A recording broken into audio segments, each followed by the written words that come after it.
आज की स्टोरी सुनाने से पहले अगर मैं आपको ये कहूं, इस दुनिया में एक ऐसी मनहूस कुर्सी भी है जिस पर बैठने की औकात किसी की नहीं है, और ना ही किसी के अंदर इतनी हिम्मत है कि कोई उस पर बैठ जाए, क्योंकि आज तक जो उस कुर्सी पर बैठा वो हमेशा के लिए।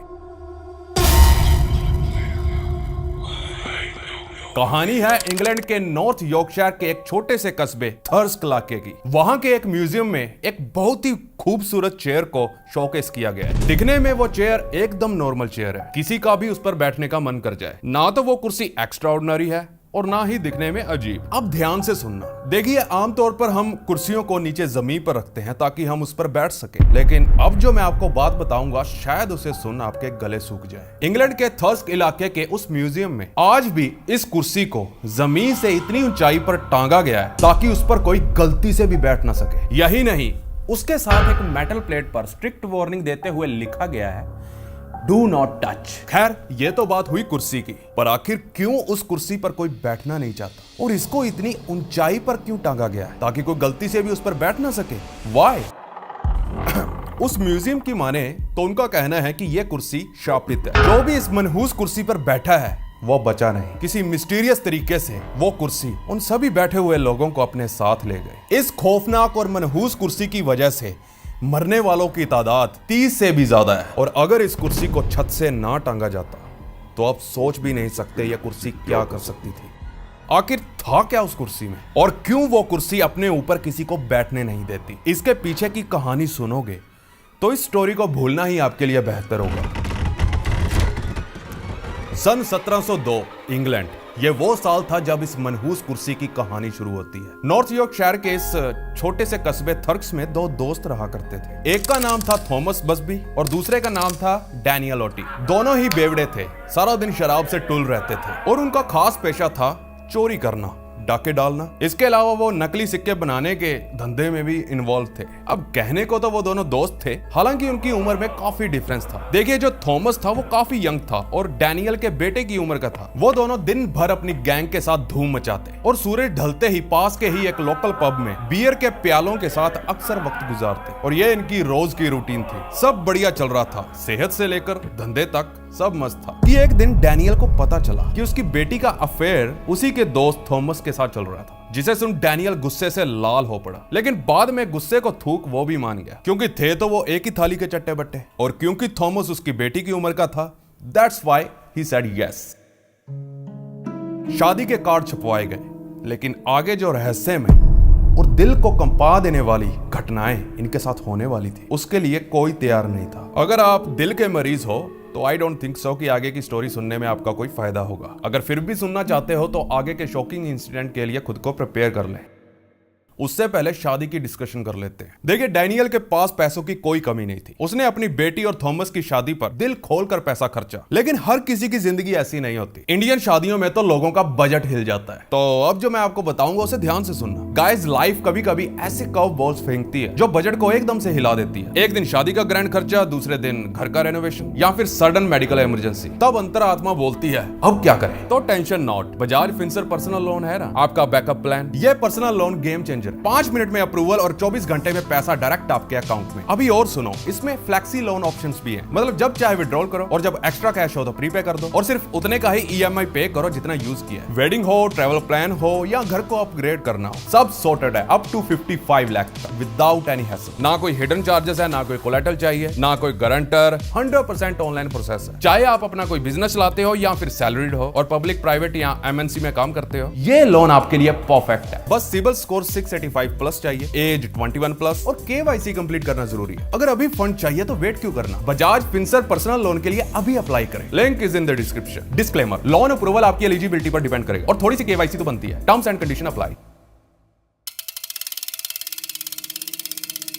डैनियल ने अपनी बेटी की शादी पर खूब पैसा उड़ाया। थॉमस को अपना दामाद बनाने के बाद भी उनके बिजनेस पर कोई फर्क नहीं पड़ा, वो बढ़िया फलता फूलता गया। लेकिन थॉमस और डैनियल ने कभी उस नाइट बार में जाना नहीं छोड़ा। वो दोनों हमेशा उस बार में जाया करते थे। देखिए, उस बार में जाने की एक और वजह भी थी, और वो थी एक कुर्सी जो थॉमस को बहुत पसंद थी। थॉमस जब भी वहां जाता तो वो उसी कुर्सी पर बैठता। वैसे वो था तो एक गुंडा ही, अगर उस बार में गलती से भी कोई उसकी फेवरेट कुर्सी पर बैठ जाता तो वो जबरदस्ती उसे छीन लिया करता था। थॉमस उस कुर्सी के पीछे इतना ऑब्सेस था कि अब उस कुर्सी की वजह से रोजाना लफड़े होना शुरू हो गए, क्योंकि एक तो वो बेवड़ा था, दूसरा गुंडा और तीसरा थोड़ा संकी। बार में तोड़फोड़ ना हो जाए तो बार का ओनर इतना ज्यादा डर गया कि अब थॉमस के बार में घुसने से पहले ही वो उस कुर्सी को खाली करवा के रखता था। उस रहस्यमय कुर्सी ने थॉमस को वश में कर लिया था और ये वशीकरण एक दिन इतना ज्यादा बढ़ जाएगा जिसका अंदाजा थॉमस और डैनियल दोनों को नहीं था। थॉमस जब भी उस कुर्सी पर बैठता तो वो उससे बातें करने लगता, उसकी तारीफ करने लगता और कहता, तुम सिर्फ मेरी हो, तुम पर सिर्फ मेरा हक है। इसी तरह कुछ महीने बीते, फिर कुछ साल। वो हमेशा बार में आता, उसी कुर्सी पर बैठता और उससे बातें करता और ड्रिंक करता। और अगर उसकी कुर्सी पर कोई पहले से बैठा होता तो उसका उस बार में आखिरी दिन होता। अब कहने वाले तो ये भी कहते हैं जो कोई भी उस कुर्सी पर बैठता थॉमस उसके पिछवाड़े पर कील ठोक देता। इसी तरह उस कुर्सी के पीछे बहुत क्लेश हुआ। फिर आया 1702। डैनियल की बेटी एलिजाबेथ और थॉमस के बीच अक्सर झगड़े होना शुरू हो गए। जब डैनियल को इस बात का पता चला तो उसने थॉमस को कहा, तुम सुधर जाओ, नहीं तो मैं अपनी बेटी अपने घर ले जाऊंगा। खैर, इस बात को लेकर दामाद और ससुर में काफी झगड़ा हुआ। हफ्तों तक यह सिलसिला यूं ही चलता गया, लेकिन थे तो वो दोनों बेवड़े ही। शाम होते ही वो दोनों एक साथ उसी बार में मिलते, दारू पीते, झगड़ते और फिर अपने अपने घर चले जाते। एक दिन तो उन दोनों का झगड़ा इतना ज्यादा बढ़ गया कि वहां खड़े लोगों को बीच में आना पड़ा, क्योंकि उस दिन थॉमस ने डैनियल को कुछ ऐसा बोल दिया जिसे सुन डैनियल के सर खून सवार हो गया। डैनियल बात दिल पे ले गया। अब जो भी हो जाए, डैनियल थॉमस से बदला लेना चाहता था और वो खास दिन जल्द ही आने वाला था। एक शाम जब थॉमस बार में ड्रिंक करने के लिए पहुंचा तो उसका ध्यान आते ही अपनी कुर्सी पर गया। उसने देखा उसका दोस्त डैनियल उसकी फेवरेट चेयर पर बैठकर कश लगाया जा रहा था, जिसे देख थॉमस आग बबूला हो गया। उसने बार के ओनर को कहा, डैनियल की हिम्मत कैसे हुई मेरी कुर्सी पर बैठने की, उसे अभी जाकर उठने को बोलो। लेकिन डैनियल कहां मानने वाला था। उसने बार के ओनर को बोला, जाके बोल उसे जो उखाड़ना है उखाड़ ले। देखिए, डैनियल को ये अच्छे से पता था ये थॉमस की फेवरेट चेयर है, इसलिए वो जानबूझकर उसे चिढ़ाने के लिए वहां बैठा था। डैनियल की इस हरकत के बाद थॉमस उसके पास आया। थॉमस उसे गाली देते हुए उठने को बोला, लेकिन डैनियल खड़ा तो हुआ पर कुर्सी के ऊपर और अपने जूतों से उस चेयर को गंदा करने लगा। काफी बहसबाजी के बाद डैनियल ने उस कुर्सी पर थूक दिया और लात मार के नीचे गिरा दिया। खैर, यह सब करके डैनियल ने बहुत बड़ी गलती कर दी थी और यह गलती उसकी आखिरी साबित होने वाली थी। दोनों में अब काफी हाथापाई हुई। थॉमस के सर भूत सवार हो गया। उसे इतना ज्यादा गुस्सा आया कि उसने एक हथौड़े को उठाया और अपने दोस्त डैनियल के सर पर दे मारा, जिससे डैनियल की खोपड़ी 2 टुकड़ों में टूट गई। मौके पर ही डैनियल की विकेट गिर गई। डैनियल की बेरहमी से हत्या करने के बाद थॉमस उस कुर्सी पर बैठकर आराम से ड्रिंक करने लगा। उधर घबराए हुए कस्टमर जिनकी नजरों के सामने यह वाकया हुआ, वो बार को छोड़ भाग खड़े हुए। जब पुलिस वहां पहुंची तो वो देखती है थॉमस डैनियल की छाती पर अपना पैर रख के अपनी कुर्सी पर बैठकर ड्रिंक किया जा रहा था। उसे देखते ही पुलिस ने उसे दबोच लिया और उस पर डैनियल की हत्या का केस चलाया गया।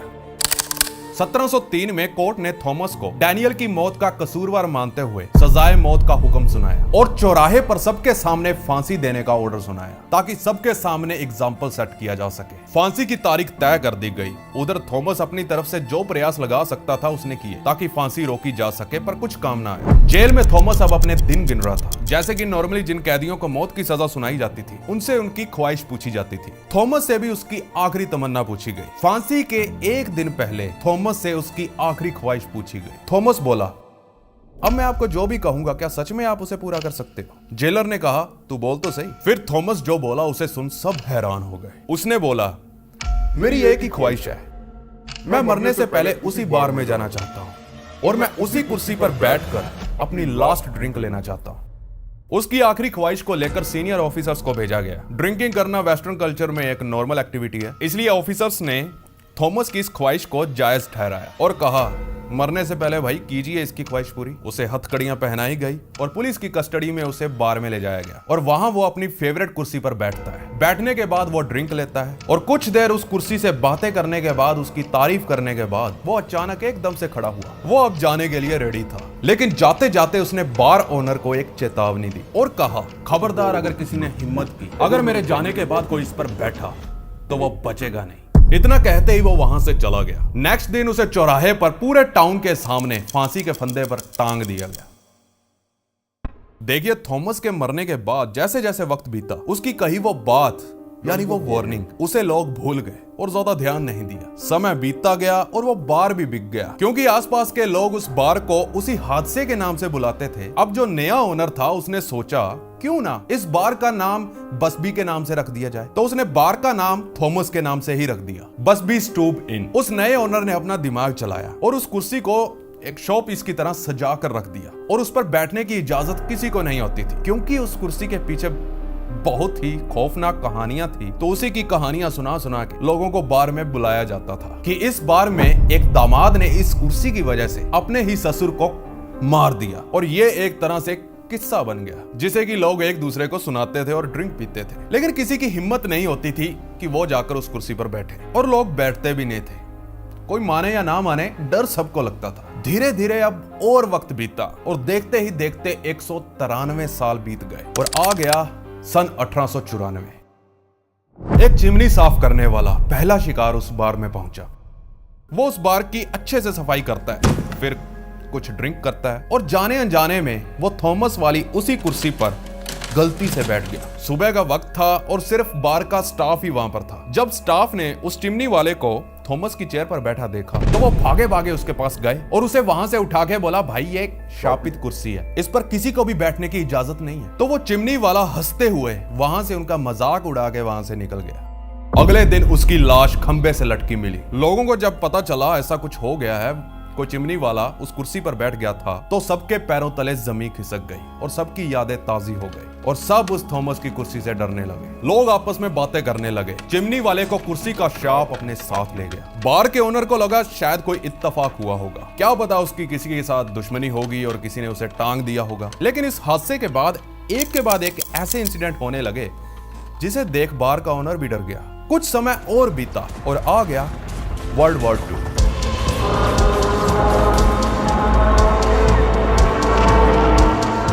कुछ आर्मी के जवान जब उस बार में पहुंचे और थॉमस की उस भयानक स्टोरी सुनने के बाद वो एक दूसरे को उस कुर्सी पर बैठने के लिए चैलेंज करते हैं और बैठ भी जाते हैं। बाद में पता चला वो वॉर में तो गए लेकिन कभी वापस लौट के नहीं आए। फिर 1960 के अराउंड बार के अंदर 2 रॉयल एयरफोर्स के पायलट आए और अनजाने में एक के बाद एक वो दोनों उस चेयर पर बैठ जाते हैं। तो पता चला उनके बार के जाने के कुछ ही घंटों बाद उनकी कार पेड़ से टकरा गई, वो भी मारे गए। एक के बाद एक ये सिलसिला यूं ही चलता गया। कोई आता और गलती से उस कुर्सी पर बैठ जाता और मारा जाता। एक क्लीनिंग लेडी को ब्रेन ट्यूमर हो गया, एक छत बनाने वाला छत से गिर के मर गया और एक मिस्त्री पर दीवार आ गिरी, क्योंकि वो सभी जाने अनजाने में उस कुर्सी पर बैठे थे। इतने सारे हादसे होने के बाद वहां का ओनर परेशान हो गया। साला जो भी मरा क्यों उसका सीधा कनेक्शन इस कुर्सी से निकलता है। वो तब घबरा गया। उसने बार के पुराने मालिक को कांटेक्ट किया। उसने बताया, हाँ भाई ये कुर्सी खतरनाक है, इससे थोड़ा दूर रहो, बस लोगों को कहानियां सुनाओ और कस्टमर लाओ। लेकिन बार के ओनर का दिल नहीं माना। वो चाहता था लोग इस कुर्सी पर ना बैठे, पर कोई जाने अनजाने में उस कुर्सी पर बैठ ही जाता, जिसके चलते एक दिन उसने अपने स्टाफ को कहा, इस कुर्सी को यहां से उठाओ और बेसमेंट में रखाओ, वहां तो कोई नहीं जाएगा। अब कुर्सी बेसमेंट में थी और मौतें भी थम गई और बार का ओनर भी अब खुश था कि चलो इस मुसीबत से छुटकारा तो मिला। बेसमेंट में पड़ी कुर्सी और वक्त बीतता गया। सन 1978 एक दिन एक डिलीवरी मैन पैकेज डिलीवर करने के लिए बार में पहुंचा, तो उसे वो सामान बेसमेंट में रखने को कहा गया। उस दिन काफी भीड़ थी, सभी बिजी थे, स्टाफ में से कोई फ्री नहीं था। सामान कुछ ज्यादा ही था, इसलिए उसे अकेले ही बार बार सीढ़ियों से ऊपर नीचे बेसमेंट में जाना पड़ रहा था। कुछ ही देर में वो थक गया। उस थकान के चलते वो अनजाने में बेसमेंट में पड़ी थॉमस की कुर्सी पर बैठकर मौत को बुलावा दे देता है। अब होना क्या था?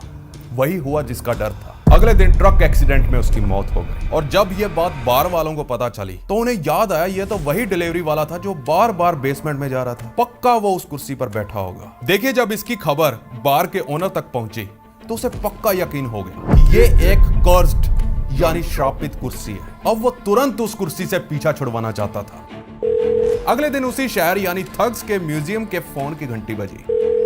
म्यूजियम का स्टाफ फोन को उठाता है। सामने वाला शख्स घबराई हुई आवाज में म्यूजियम वालों को बोला, मुझे एक कुर्सी डोनेट करनी है। म्यूजियम वालों ने पूछा, ऐसा क्या खास है आपकी कुर्सी में? तो आगे से जवाब आया, मनहूसियत।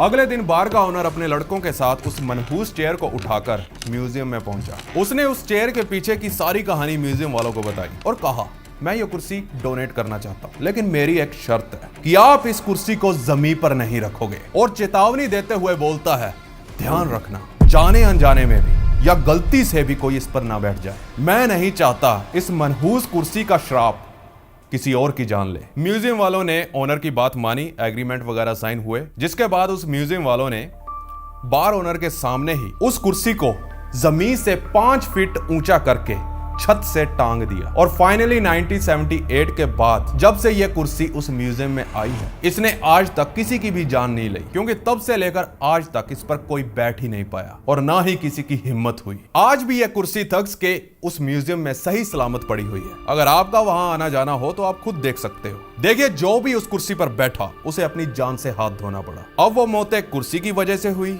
या बार वालों ने ग्राहक को बुलाने के लिए और कहानी बेचने के लिए लोगों को मारना चालू किया, ये मैं आपके ऊपर छोड़ता हूँ। अब मैं ऐसा क्यों बोल रहा हूँ, इसके पीछे एक रीजन है। एक हिस्टोरियन जिसका नाम डॉक्टर एडम बॉविट है, उसके मुताबिक उस चेयर में कुछ तो अजीब था, क्योंकि चेयर के स्पिंडल्स मशीन टर्न थे, जो कि 17वीं सदी में चेयर के स्पिंडल्स हाथ से बनाए जाते थे, ना कि मशीन से। इस वजह से उस हिस्टोरियन ने कंक्लूड किया कि यह चेयर शायद 1840 के बाद बनी होगी, कम से कम थॉमस की डेथ के 138 साल बाद। इसका मतलब क्या वो सारी कहानी झूठी थी? देखिए, इस हिस्टोरियन का यह भी मानना था, यह भी तो हो सकता है कि बाद में किसी ने इस कुर्सी से छेड़छाड़ की होगी ताकि उस चेयर को और ज्यादा अट्रैक्टिव बनाया जा सके। खैर, होने को तो कुछ भी हो सकता है, बाद में किसी तरह की मॉडिफिकेशन या कुछ भी। लेकिन अब आपके दिमाग में आ रहा होगा, उस बार का क्या हुआ? तो मैं बता दूं, वो जगह आज भी है और वहीं पर, लेकिन उस जगह का नाम बदल चुका है। अब उस जगह का नाम है द जयपुर स्पाइस। इस रेस्टोरेंट का मालिक आखिर किस कंट्री से हो सकता है? नाम भी सुना सुना लग रहा है, जयपुर स्पाइस। आपको क्या लगता है? Over and out.